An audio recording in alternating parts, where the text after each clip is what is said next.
AM 790 Talk and Business presents The Coalition, a weekly one-hour show that looks at all sides of local, regional, and national news, as well as current events. Join us now for The Coalition. And yes, we are The Coalition, loud and proud, issues-driven, outrage porn-free, Super Bowl-free. We can be found at coalitionradio.us, on facebook.com/The Coalition Radio, on the mighty Twitter at Coalition_radio. As usual, the hate and outrage line is directed me personally at Twitter at PO Taxpayer. I want to welcome back my valued co-host, Dave Fisher. Welcome back to the show. Good morning, Pat. How are you? Dave, it was a busy week in Dave Fisher land. It certainly was. I disrupted several state and local meetings this week with my testimony. I went to the State House this week to offer testimony on this draconian highway blocking bill that would serve people with a 6-month minimum mandatory sentence. And then directly after that, I went down to my city council meeting and raised a little heck about the upcoming, or the stalled Mulvey's project in the beautiful downtown Woonsocket. So we, as a show, the show policy is to not just restrain the agita we try to create here in Rhode Island to the microphone. At this point in time, we have, as a show policy, firmly committed to taking it to the streets, to the highways and byways of Rhode Island. We are not going to be comfortable sitting here in the suburbs of our mind, if you will, here at the radio station, invoking other people to go out and take the cause forward.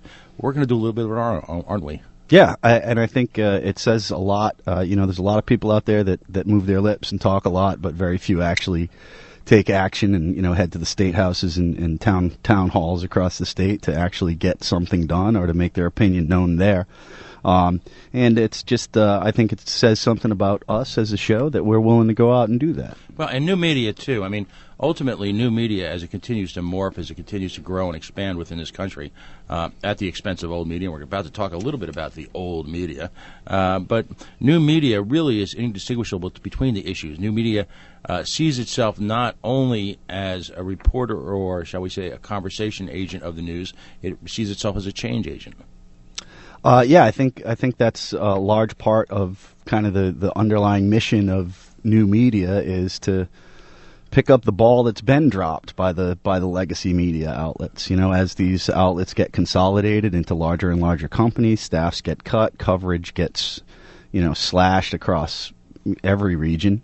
What passes for real journalism today is a kind of a sad shadow of what it formerly was. The Edgar R. Murrows and the Walter Cronkites and the Brian Williams. The Brian Williams, formerly respected newscaster at NBC 10. If anybody hasn't heard the story, he seems to have misremembered his time embedded in Iraq. There are two new words which have been brought to the lexicon of Rhode Islanders in the past few weeks. Overcovered, which is not a word, all right? As the storm overcovers us and overcovers us and overcovers us, somehow that's become a word. It's not. Stop it, all right?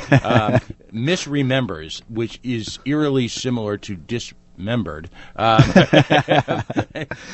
having the same effect on the truth. I mean, let me throw this at you. I mean, I was excoriated, taken to task, ridiculed, made sport of on the Dan York Show this week because I had the temerity, the sheer gall, the nerve, the impotence to describe Brian Williams as just a talking head, sort of a Max Headroom for our times without the sense of parody or irony, and that, in fact, he had ceased to be a journalist when he assumed that seat because he does nothing more than read from a teleprompter. I was wrong on one count. He not only reads, he expands.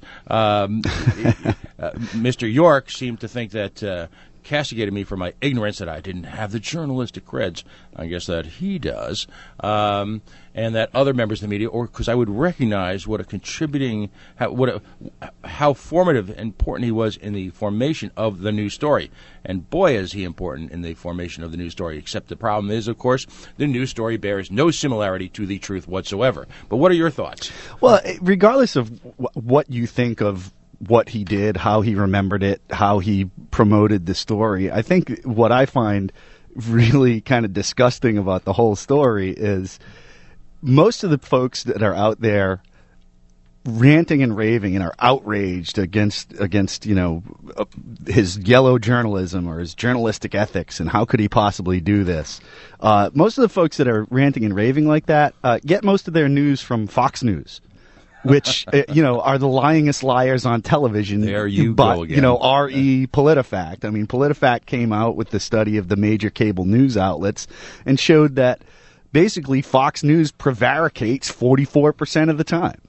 So for the folks who are claiming that they get their news from Fox News and they're bagging on Brian Williams for journalistic ethic, they have absolutely no credibility at this point. And frankly, what it comes down to is, it's the attitude of I don't trust news sources that don't reinforce my extremely narrow worldview.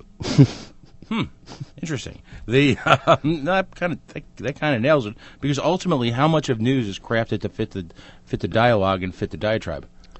Right, and it's all skewed one way or the other. I mean, you got Fox on one side, you have MSNBC on the other side. One's right, one's left. I think. I would say I like to think that MSNBC takes a little bit more of a journalistic approach to to their news. I'm going to disagree with that. No, Rachel Maddow. Here's the thing. Insane. I would like to think that. Okay. Don't. But in practice, it really doesn't come through. So I mean, they're clearly the cheerleaders for the left, and Fox is clearly the cheerleaders for the right, and CNN is just the cheerleaders for insane, non-essential 3D graphics. There you go. sort of the USA Today. Of communications. Yeah, they're the kind of the HuffPo slideshow of, is it possible of cable news. So it's clickbait for the eyes. Exactly. Okay. So clearly now, this is the final evisceration, if you will, of the ultimate legacy media, which is of course the half-hour newscast that I and our guest grew up with as a staple of our day-to-day existence. When you were a youngster, it was probably 15 minutes. No, it was, the Huntley Brinkley Report was actually an important part of my life. Growing up in New Jersey was the only place you could hear Beethoven, and there was we weren't a CBS household because I think my father was convinced at the time that Cronkite was a communist, but and my father's a lot smarter than I am. I'm just going to put it that way, a lot wiser. But we were an NBC 10, and then of course we graduated to John Chancellor, to really date myself. And at that point in time, that was what you got for news for the day. You got a half-hour local news. You got the big desk, the big chair. And to me, it's becoming irrelevant. It's fair to say, if you're listening to the show, or Dave, you've gotten to know me personally over the last year or so, I am a consummate news junkie. Would it surprise you to know that it's probably been at least 10 years since I've watched a major, and I use the term loosely, quote-unquote, major network newscast? That doesn't surprise me at all. Because I'm pretty much in the same boat. Who watches them? Who cares? Well, I think the more disturbing part of, especially the local news, is like the local newscast used to be 6 to 6:30. You got all your major headlines right there. Some of these stations are starting their news broadcast at like 4:30 in the afternoon now, and running straight through to 6:30 till the national news comes on. So here you have this 2-hour block that's basically just repeating the same stories over and over and over again. How much is the weather really going to change within that 2-hour span of time? But the local news has morphed into this kind of tabloid-esque, I don't need my local news to tell me what Lady Gaga awarded the Grammys. I don't need my local news to tell me that there was a water main break in Oshkosh B'gosh. Right. I need my local news to tell me about local things. And even given this expansion, if you sit down and watch this 2-hour newscast, do you honestly feel like you're more well informed at the end of that 2 hours? I certainly don't. No, because they cover issues that I knew about hours ago. And frankly, with the entertainment news and the local national news, it has no bearing on my life, basically. It's completely irrelevant, and yet the networks spend millions of dollars a year promoting these talking heads, these the Katie Courics and the Brian Williams of the world, who I guess their market research tells them that people listen because they're there. I I know of no one in my life who can even tell you who the hosts of on any of these shows are. There is completely irrelevant. You could hire me to sit up there, all right? Well, maybe not. But you could hire just about anybody who's attractive to stand there and read the news for somewhere around minimum wage, and they do it. And you might actually have some resources to cover real stories. I can remember when those network shows actually, shockingly enough, broke news. Right. And they would actually break into broadcasts to break news. Right.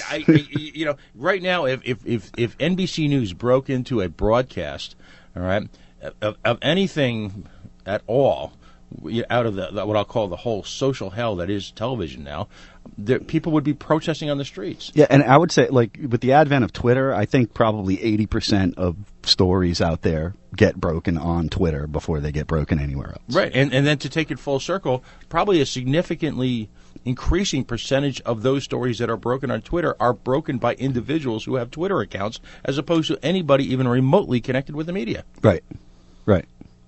Your local bloggers, the guy that actually digs into the state files and finds the numbers. Right, you. I do that. Yes. No, and so we've come full circle. Do we even care about this anymore, or do they have any real relevance in our life?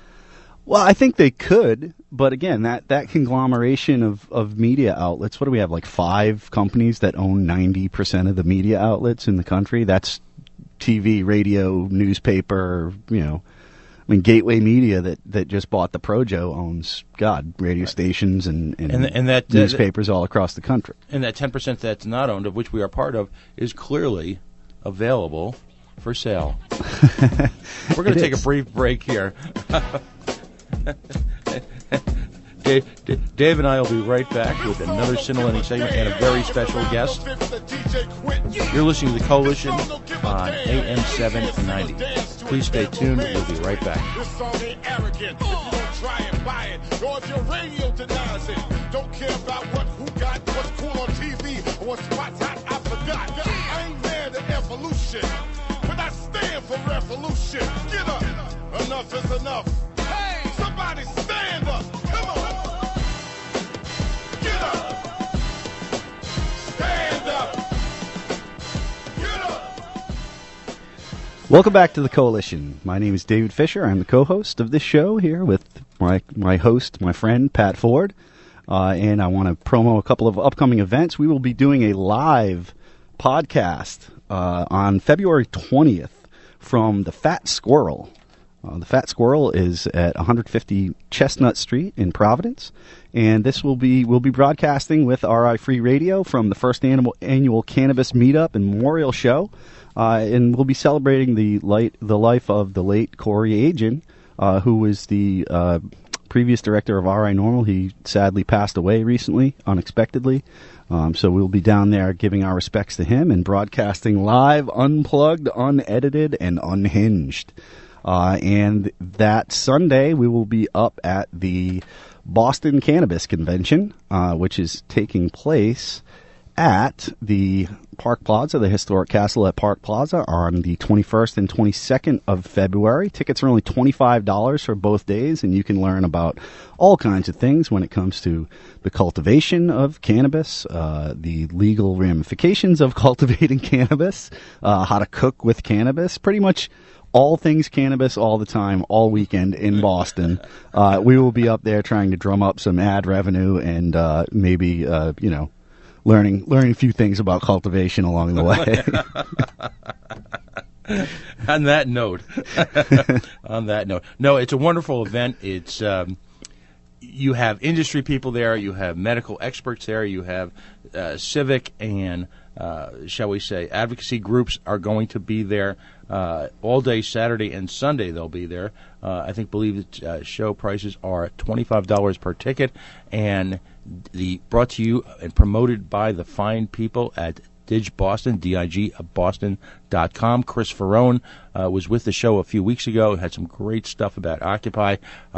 Great publication, great website. We commend it to your attention. Speaking of, it is with great pleasure now we go into the second portion of our show, that we reintroduce someone that I'd like to, if I could have the nerve to call the